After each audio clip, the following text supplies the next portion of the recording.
إن الحمد لله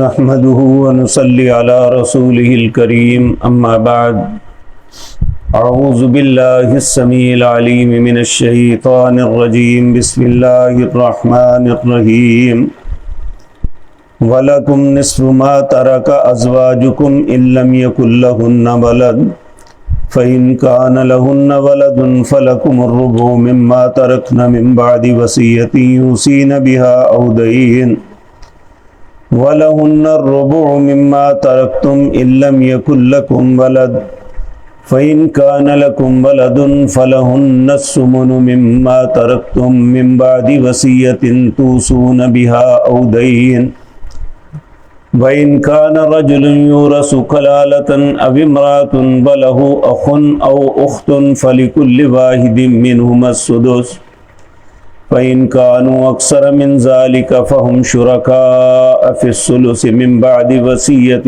يُوصَى بِهَا أَوْ دَيْنٍ غَيْرَ مُضَارٍّ وَصِيَّةً مِّنَ اللَّهِ وَاللَّهُ عَلِيمٌ حَكِيمٌ تِلْكَ حُدُودُ اللَّهِ وَمَن يُطِعِ اللَّهَ وَرَسُولَهُ يُدْخِلْهُ جَنَّاتٍ تَجْرِي مِن تَحْتِهَا الْأَنْهَارُ خَالِدِينَ فِيهَا وَذَلِكَ الْفَوْزُ الْعَظِيمُ وَمَن يَعْصِ اللَّهَ وَرَسُولَهُ وَيَتَعَدَّ حُدُودَهُ يُدْخِلْهُ نَارًا خَالِدًا فِيهَا وَلَهُ عَذَابٌ مُهِينٌ۔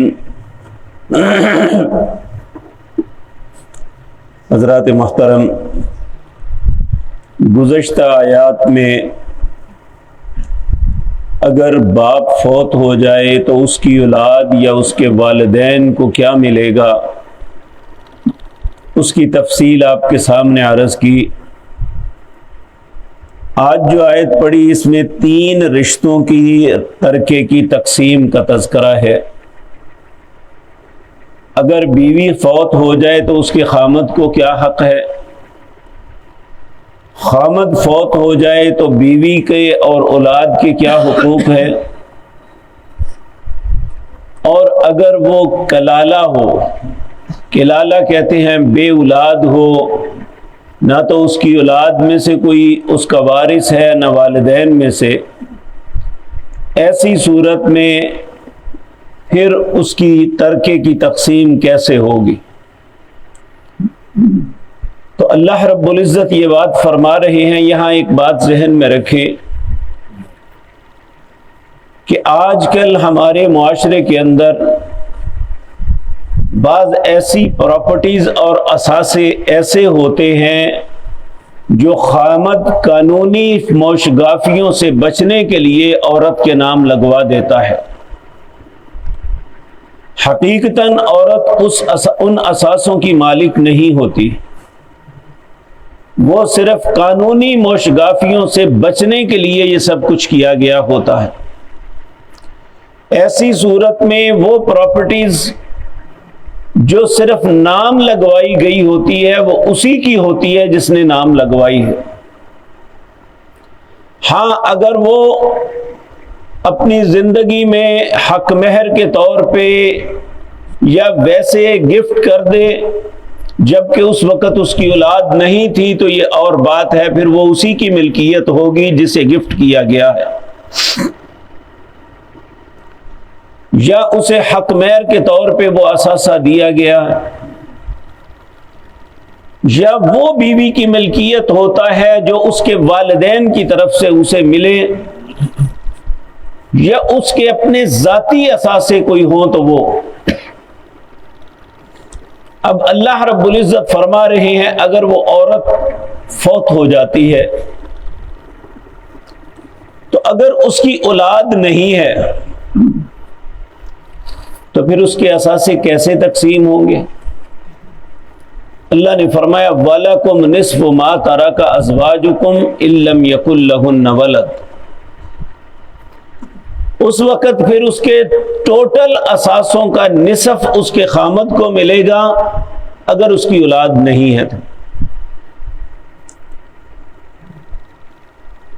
فَإِن كَانَ لَهُنَّ وَلَدٌ فَلَكُمُ الرُّبُعُ مِمَّا تَرَكْنَ مِن بَعْدِ وَصِيَّةٍ يُوصِينَ بِهَا أَوْ دَيْنٍ، اگر اولاد موجود ہے تو بیوی کے جو اثاثے ہیں اس میں سے چوتھا حصہ اس کے خامد کو ملے گا، باقی اس کی اولاد میں تقسیم ہوگا۔ اگر تو بیٹے اور بیٹیاں ہیں تو للذکر مثل حظ الانثیین، جو قانون پچھلی آیت میں پڑھ کے آئے ہیں، بیٹی سے بیٹے کو دگنا ملے گا۔ اگر ایک بیٹی ہے تو بیٹی کو نصف ملے گا، اگر دو یا دو سے زائد بیٹیاں ہیں تو انہیں 2/3 ملے گا۔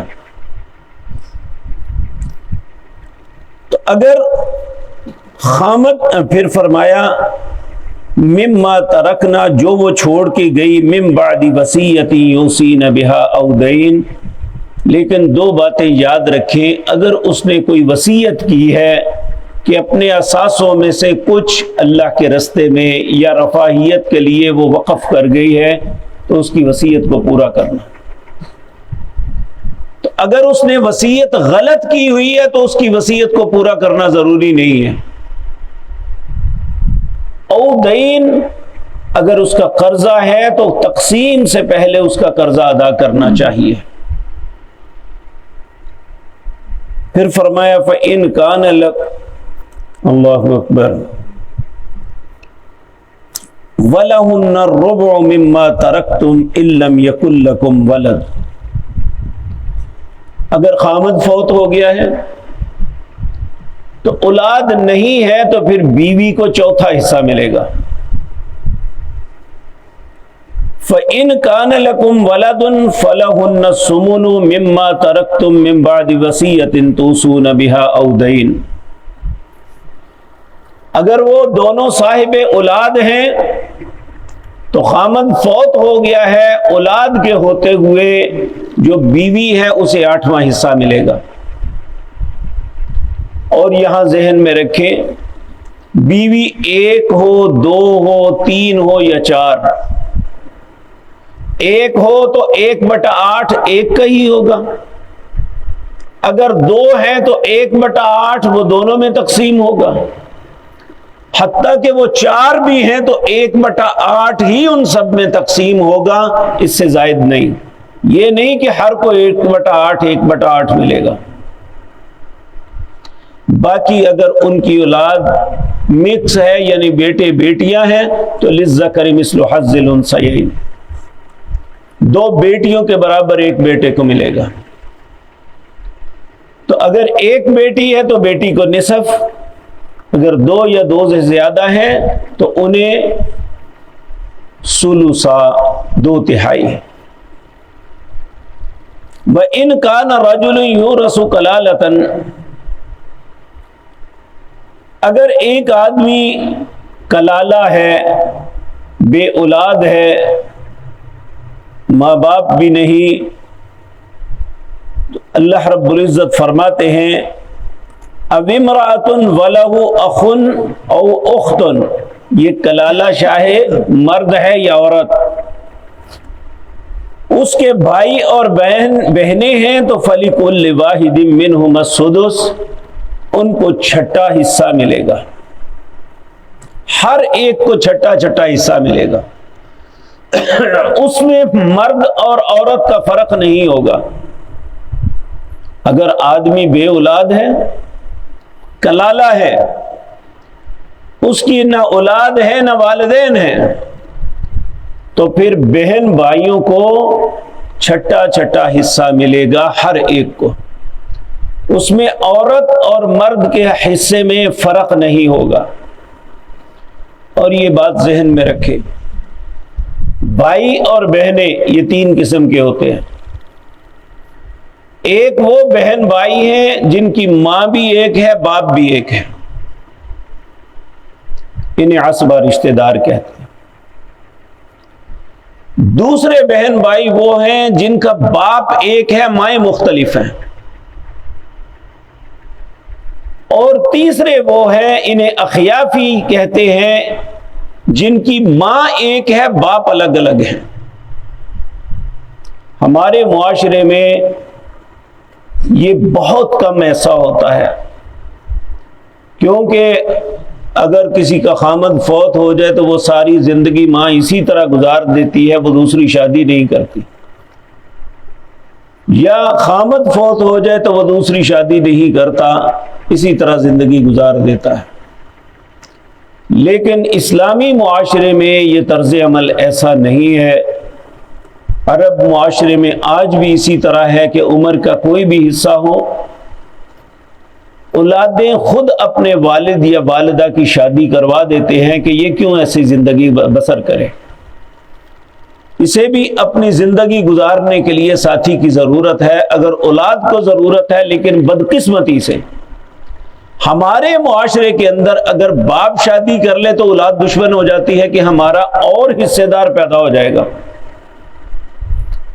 اگر ماں بیچاری جوانی میں ہی بیوہ ہو جائے تو اسے بھی ساری زندگی اس کے خاندان کے لوگ شادی نہیں کرنے دیتے، اور یہ بدقسمتی ہے کہ وہ گناہ کر لے تو کوئی حرج نہیں، لیکن شادی کر لے تو یہ بہت بڑا جرم ہو جاتا ہے۔ تو یہ بہن بھائیوں کے مطلب فَإِن كَانُوا أَكْثَرَ مِنْ ذَلِكَ فَهُمْ شُرَكَاءُ فِي الثُّلُثِ مِنْ بَعْدِ وَصِيَّةٍ، اگر اس میں بہت زیادہ شریک ہو جائیں تو پھر ثلث جو ہے 2/3 سب کو تقسیم کیا جائے گا، پھر چھٹا حصہ نہیں ہوگا۔ اگر تھوڑے ہوں کہ چھٹا حصہ دے کے سب برابر مل جائیں تو فبہا، اگر ہر ایک کو چھٹا حصہ دے کے کم پڑ جائیں تو پھر 2/3 سب کو ملے گا۔ پھر فرمایا من بعد وصیت یوصی بہا او دین،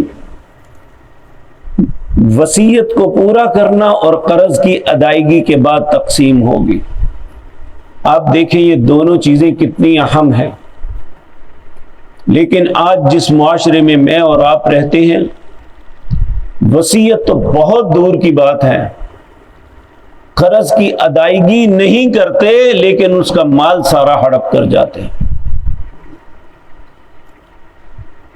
غیر مضار، کسی بھی حصے دار نے دوسرے کو اذیت تکلیف نہیں دینی، اس کا حق نہیں مارنا۔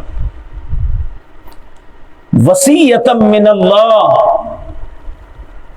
یہ جتنے قوانین بیان کیے گئے ہیں والدین کے اولاد کے متعلق، اولاد کے والدین کے متعلق، خامد کے بیوی کے متعلق، بیوی کے خامد کے متعلق، بے اولاد کے متعلق جتنی باتیں بیان کی گئی ہیں، اللہ فرماتے ہیں وصیۃ من اللہ، یہ اللہ کی طرف سے وصیت ہے۔ واللہ علیم حکیم، اور اللہ جاننے والا، واللہ علیم حلیم، اللہ جاننے والا اور بہت بردبار ہے۔ تلک حدود اللہ، یہ اللہ کی حدیں ہیں۔ ومن یطع اللہ ورسولہ، ان معاملے میں جو اللہ اور اس کے رسول کی اطاعت کرے گا، تقسیم اللہ کے حکم کے مطابق یا اس کے رسول کے حکم کے مطابق کرے گا، یدخلہ جنات تجری من تحتها الانہار خالدین فیہا، اسے ایسی جنتوں میں داخل کیا جائے گا جس میں وہ ہمیشہ رہے گا۔ ذالک الفوز العظیم، یہ بہت بڑی کامیابی ہے۔ لیکن اس کے برعکس ومن یعص اللہ ورسولہ، جو اللہ یا اس کے رسول کی نافرمانی کرے گا، وَيَتَعَدَّ حُدُودَهُ، اور اللہ کی حدوں کو پامال کرے گا، یعنی اپنی مرضی سے تقسیم شروع کر دی، يُدْخِلْهُ نَارًا خَالِدًا فِيهَا، وہ ہمیشہ کے لیے جہنمی ہے، اسی میں ہمیشہ رہے گا۔ وَلَهُ عَذَابٌ مُهِينٌ، اس کے لیے نہ ختم ہونے والا عذاب ہوگا۔ تو العیاذ باللہ، اللہ ہم سب کو اپنی پناہ میں رکھے۔ یہ جو آیات یوصیکم اللہ فی اولادکم سے شروع ہوئی اور یہاں ختم ہوئی، اس میں ترکے کی تقسیم کے اصول بتا دیے اور اولاد کم ہے یا زیادہ، کون کون رشتہ دار ہیں، کن کو ملنا چاہیے، اس کے آگے رسول اللہ صلی اللہ علیہ وسلم بنیادی اصول اللہ نے خود بتا دیے، اور اس کی تفاصیل یہ رسول اللہ صلی اللہ علیہ وسلم نے بتائی۔ تو اللہ رب العزت ہم سب کو، اگر ہمیں کچھ اثاثے اللہ نے عطا کیے ہیں تو انہیں انصاف اور اللہ اور اس کے رسول کے حکم کے مطابق ہی تقسیم کرنے کی توفیق عطا فرمائے۔ اقول قولی ھذا واستغفر اللہ۔